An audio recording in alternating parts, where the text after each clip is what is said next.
All right, founders, welcome back to part 2 of the golden ratios and benchmark industry benchmark standards.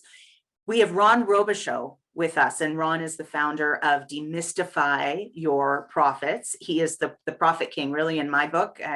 Ron's taught me everything I know about profits and the importance of profiting in business, not at the cost of planet, purpose, or people, but for the health of the business, so that we've got a long road to recovery here, and so that we need as many businesses thriving as possible.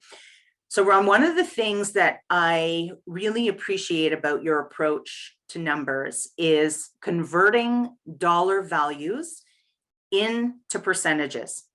I think that many founders are used to seeing percentages on their statements, but in my opinion, those percentages don't tell us a lot because they're usually comparing to a period of time versus comparing to revenue. So tell us a little bit about how we go about doing it, the importance of doing it, and how we can start kind of seeing where the opportunity is for reparation or reconciliation in those numbers might be. So if we look at like sort of the 30,000 foot level, is that, and from an income statement perspective, is that we have revenues, we have our direct costs or cost of goods sold, which is anything that you incurred in order to sell that product. Then you have your gross profit, which is the difference between your revenues and cost of goods sold. The gross profit is the amount of money that you have available in order to pay your operating expenses and to leave you with a net profit. So the unfortunate thing is that Sage and QuickBooks and all of these accounting softwares do not convert things into percentages. So when we look at it, so the numbers are going to give us the dollar value of sales, the dollar value of cost of goods, the dollar value of gross profit, but we need to convert those into percentages. So everything is a derivative of sales. So let's say, coming back, let's say that you have $200,000 in sales, and let's say that you bought materials for $100,000 in order to generate $200 in sales. From a percentage you take $100,000 that it costs you, the cost of goods sold, divided by the 200,000, which is sales. So your cost of goods is 50%. So when you do this on a month-to-month basis, are you staying the plan? Because if you're saying that I need a markup of 100% in order to, or I need a gross profit of 50% in order to pay all my operating expenses and to leave me with a net profit of 10%. So that means that my operating expenses cannot be more than 40% of my revenues. So when you're converting it to percentages, the numbers go up and down all the time. But until you convert them to percentages, that's where you start to see some consistency from month to month, and if things are going into the right direction or not. Because if your net profit is going down, then you got a problem. So when we look at it this way, cost of goods sold and operating expenses are 100% of your expenses. Revenue is 100% of money coming in. So if you want a 10% net profit, your total expenses cannot be more than 90% of your revenue. So as a percentage, what is your cost of goods sold as a percentage of revenue, and what is your operating expenses as a percentage of revenue? And if you add those two percentages, is it more than 90%? If it is, then we need to go and fix that. So, and there's only a couple things we can do to do that. So, well, maybe would you be open to sharing what those things are? Because I think a lot of people would be interested in hearing that. So again, and I'll use the restaurant, okay, as an example, the restaurant sector. So when we look at, labor and materials in any business is always going to be your major expenses. If you're in retail, it's going to be mostly the purchases of products that you're buying to resell.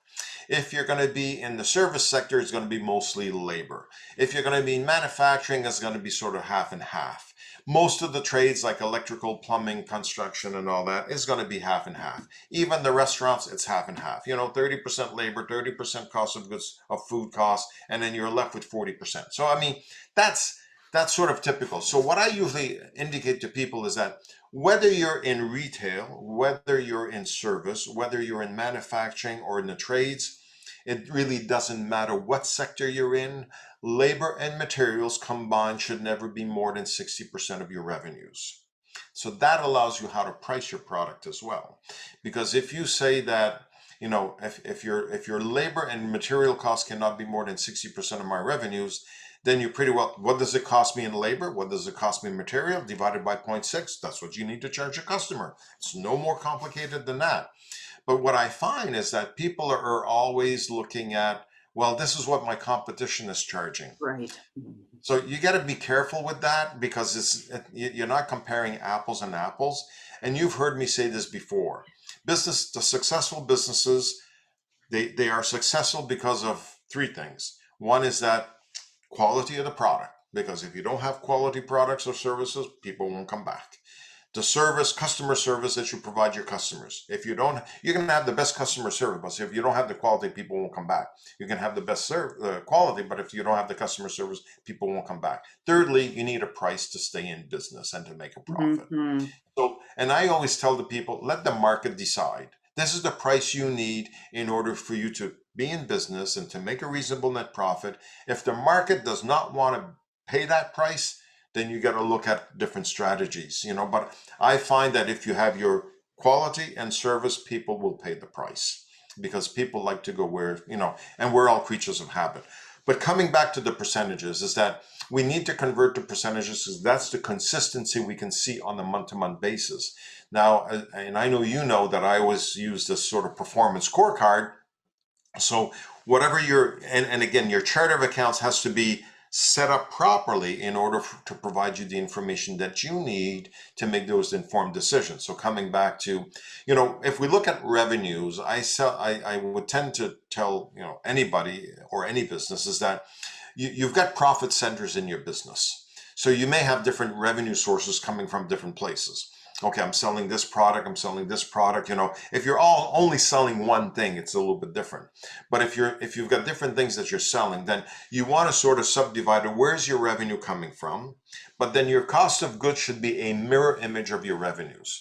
So if you have 5 revenue categories, then you should have 5 cost of goods categories, because you want to know for every dollar of revenue in that category, how much is it costing me, so you can determine your cost of goods sold and your gross profit for each. Yes. With time, what happens there is that if you want to grow your business, focus on the stuff that's more lucrative. Because if you're making twice as much money on product B than you are on product A, why are you going to grow your business on product A? You have to sell twice as much to make the same amount of money. You only got a limited time, you only got a limited resources in time and money, so why not focus on those things? But by converting to percentages, it will tell you exactly, am I making that 10% net profit? Not that dollar amount, look at the percentage. So it's always about looking at percentage, convert everything to percentages. So to come back, there were so many things in there I want to dive into, but I want to keep it simple for the founders listening, because I think for a lot of founders listening, this is going to be a new concept for them. There's many new concepts in this. The first is separate out your revenue streams or your profit centers, and not have a list of 35, pick your top most to your 80-20 rule, right? Which ones are generating 80% of your revenue? Yep. So we've got that. Once you understand what those are, then you're able to understand what products or services is there a demand for? What products or services are actually bringing in the money?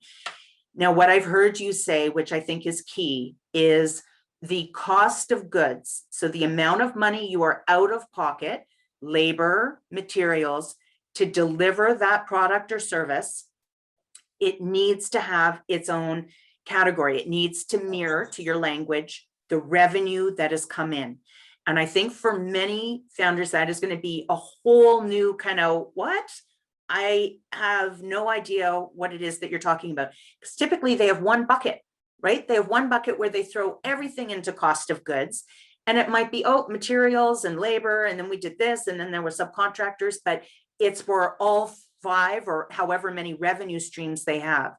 So what I think is brilliant about what you're suggesting is that if they separate that out and they do the work to figure out the true costs for delivering that product or service, then they're able to, it influences their pricing strategy, because it's usually oh my goodness, I didn't realize how much this was actually costing me. So I can't charge what Joe down the street is charging because he's losing money. No wonder he has a going out of business sign on his window.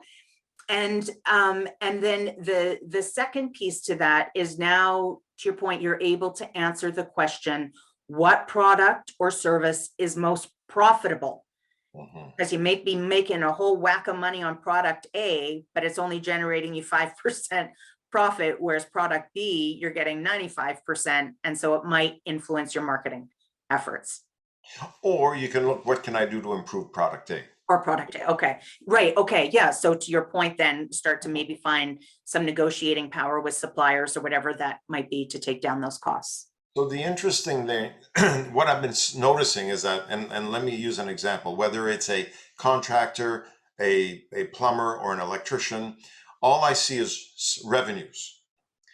And in that, there's two types of revenues. There's materials that they bought and resold to the customer, and the labor that they charge to the customer. Yes. So when they have employees, so if that's not separated, I have no idea what their productivity is per employee. So I need to so now I put in, so this is where timesheet comes in. But let's give an example.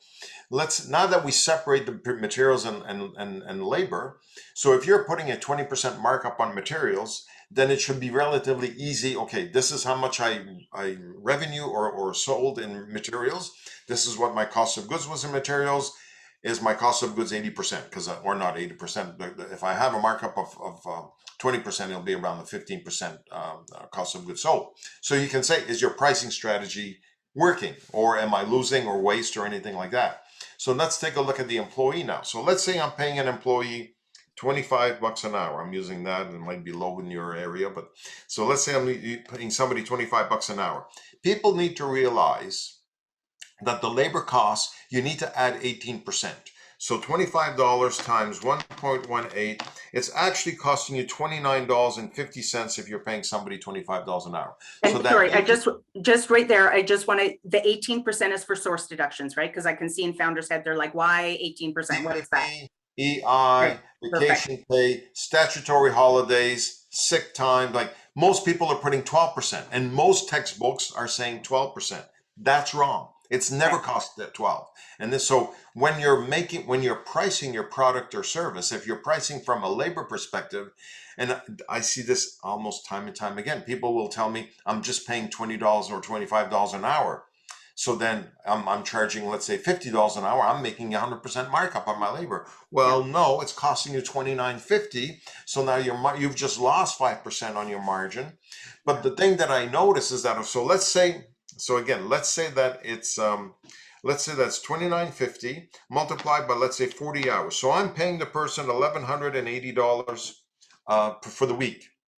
So now let's say that I am charging, let's say I'm charging $60 an hour for labor. So then let's say that I generated $1,500 in labor revenue that week. Okay, so you follow me so far? I'm with you.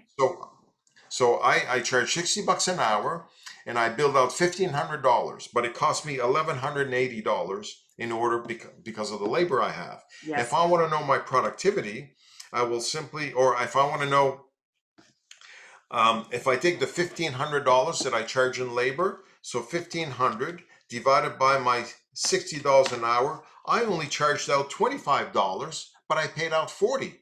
What did the person do for the other 15 hours in that week? Right. And you need to be at 80% productivity minimum for any employees when you are billing out by the hour. But you can only do that if you separate your income, both with the income sources, whether it's material, labor, they have to be segregated. And then those costs have to be segregated. So is your pricing strategy okay on your products? And is your pricing strategy okay on your labor? So here, are we missing some billable hours? Or because we're not assuming that they're not goofing off. Right. So then it's sort of, we should be, we're missing some billable hours here. Yes. So I think, so everything that you're saying is so key for founders listening in, because I think this is a lot of the work that they avoid doing.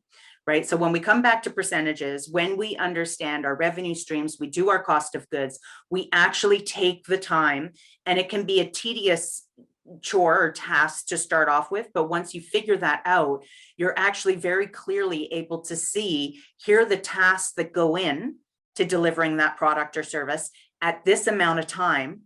And now your team is aware that there's a standard that they're supposed to adhere to with respect to, oh, it's going to be that, 20 minutes on that phone call with customer A for point A, right? Or for first point of contact. Second point of contact, it's going to be, the plan is 15 minutes. So you're right, everything just gets tightened up. And I think this is the work that a lot of people avoid doing.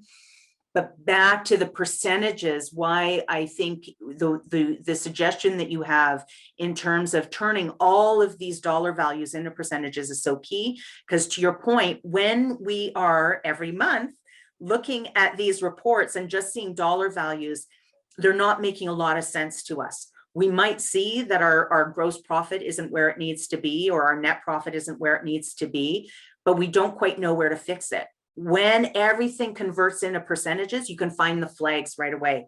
It's like, oh, we're 2.3% off of there. It was in that specific cost of goods. We have to go in and figure out what happened in there. Was it labor? Was it materials? Did a supplier increase their price?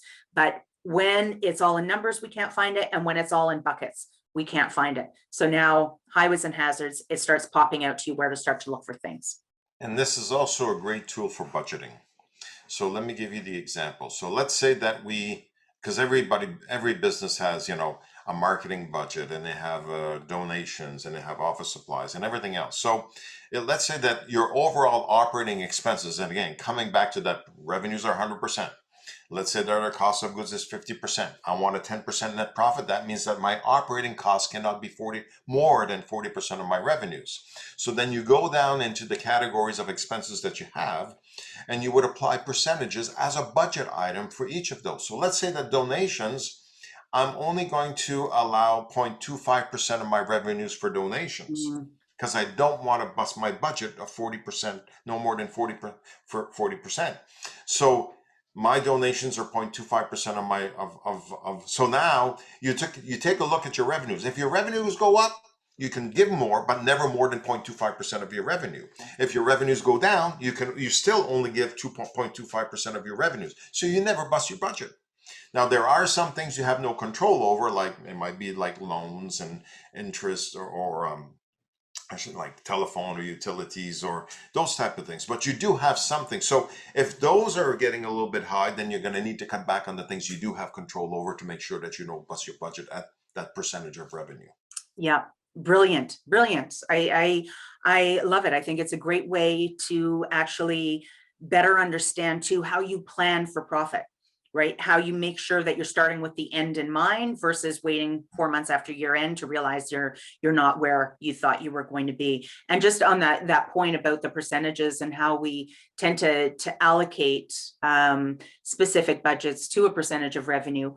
One category that comes to mind quite quickly is marketing, right? We're typically saying, okay, well, we'll spend X% of revenue on marketing. And what I love about your format is that when we understand if we're spending 3% of our revenue on marketing, depending on how long it takes, what that window or pipeline takes for us to close a sale, we would expect to see a 6% lift in revenue based on the 3% marketing we were spending, right? We don't want to break even on those marketing efforts. We want to see at least double, if not more. And that's the brilliance of what it is that you do and converting everything into percentages. So thank you, Ron. As I do, if you can't measure it, you can't manage it. Well, So and if you're spending money on marketing, how are you going to measure if your marketing's working?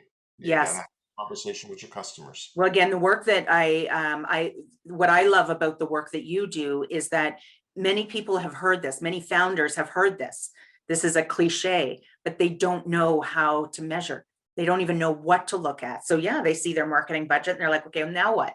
What do I do with this? I spent, $500 last month. What do I do with it? How do I measure it? So thank you for that, Ron. This episode, again, I could speak to you all day about these things.